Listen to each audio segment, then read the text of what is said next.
Welcome to Business Reporter's The Future CEO campaign hosted by The Telegraph Online. What comes to your mind if I say the word culture?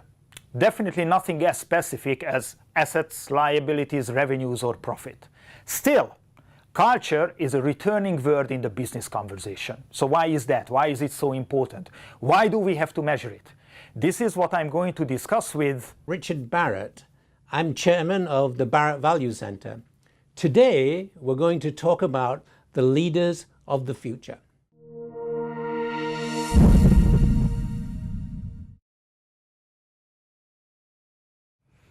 Good morning, Richard. Good morning, Andras. Okay, first and most important question, what is culture? I've come across many definitions of culture in my time, but the simplest and the most practical I've ever come across is culture is the way we do things around here. Around here means organizations, businesses. Usually we're talking about organizations, yes. We have an organization, we have a culture. Who is defining what the culture is in that organization? Whose responsibility it is? The culture is a reflection of the values, beliefs, and behaviors of the leaders, of the current leaders, and also the legacy of past leaders, in the sense that they have embedded their values, beliefs, and behaviors into the systems, policies, procedures, and even the structures. So it's both. It's the current leaders and the legacy of past leaders. Now, you are advocating that culture is something that can be measured, should be measured, and we really have to learn from that. We will get back to that point in a minute, but the real question is that if it's about businesses, if it's about organizations, productivity, efficiency, why do we need to measure culture? Why isn't it enough to measure what we have always measured? Revenues, profits, productivity. Well, those normal measures are basically outputs and outcomes. And when you measure outputs and outcomes, it's like trying to drive a car and in front of you on the dashboard is you've only got a rear view mirror. So these are all lag indicators. They tell you what happened in the past. Whereas the cultural indicators are lead indicators. They give you a sense of what is happening now. That enables you to make decisions before, let me put it this way, bad things happen. Let me give you an example. In 2008, it was August, I mapped the values of the culture of Iceland, the whole nation. And they had what I call a high level of cultural entropy. That's a degree of dysfunction in the system. I was surprised. Anyhow, I went to Iceland at the beginning of September and I said to the Icelandic people, I said, if you were an organization, you'd be going bankrupt about now. And 2 weeks later, they went bankrupt. They went bankrupt, okay. You mentioned this term cultural entropy. Yeah. Could you give me a definition for that, what it is? Yeah, cultural entropy is the degree of dysfunction in the system. It's caused basically by the fear-based beliefs of the leaders. You know, if you've ever worked in an organization and you have a leader who is demanding, who is manipulating, who blames other people, that's cultural entropy. Okay, so let's talk a little bit more about this cultural entropy. Let's say we are a business. Give me an example. What are we working on? A bank. A bank. Okay, so we are a bank.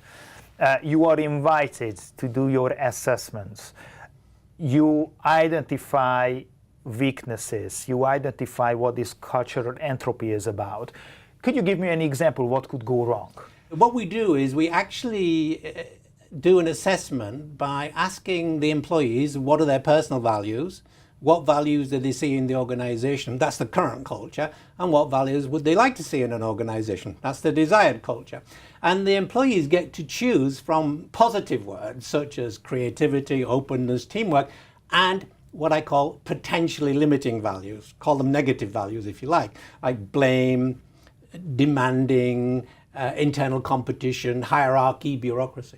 So the employees get to pick 10 values that represent how the organization operates. So the proportion of values that they pick, which are these limiting values, represents the level of cultural entropy. It turns out to be a really prime indicator of dysfunction in an organization. Now, the inverse of cultural entropy is cultural health. So, for example, If you go to an organization with 30% cultural entropy, it has 70% cultural health, whereas an organization with only 10% cultural entropy has 90% cultural health. And in that organization, you'll find the employees are really committed, they bring their whole selves to work, and they bring also their discretionary energy. They love what they do because their needs are taken care of by the organization. One thing that you have mentioned, that when you do this assessment, employees choose values.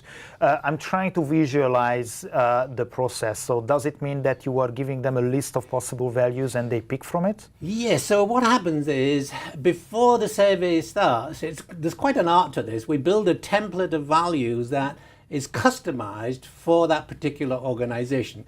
You know, if it's a hospital, it'll have words like patient care, whereas if it's a bank, it'll be customer care. So we customize the list of words that they can pick from, about 80 or 90, including positive and potentially limiting values. And then we put the survey online, and employees go to that survey and answer the 3 questions. What are my personal values? What values do you see in the organization?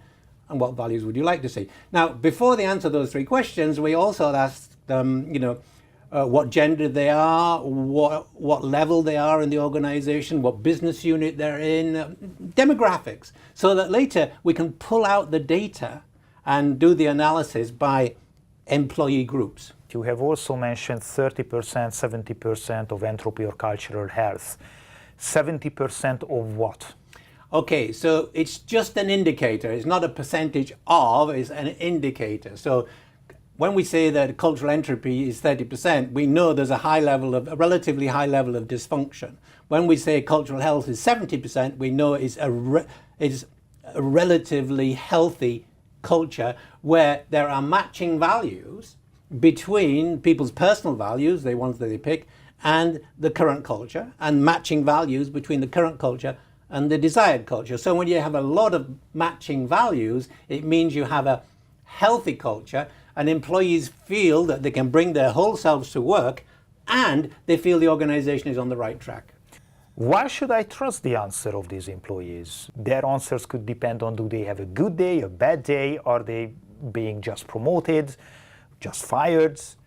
Why are these answers so trustworthy? Well, basically, we've been doing this for 20 years, and what we have found is that the 99.9% of the cases they're trustworthy. Why?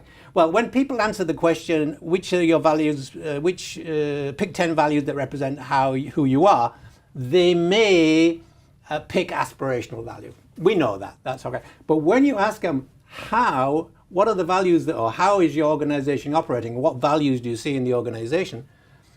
They usually answer very honestly. They tell you what's on their mind because it's confidential, the survey. And then they ask them, well, what values would you like to see? The answer to that question is often the values they pick are the antidotes to the things that are not working. And as I said, we've done this thousands of times in 40 or 50 different countries, and we find that when we look at the answers and we follow through, everything changes for the better.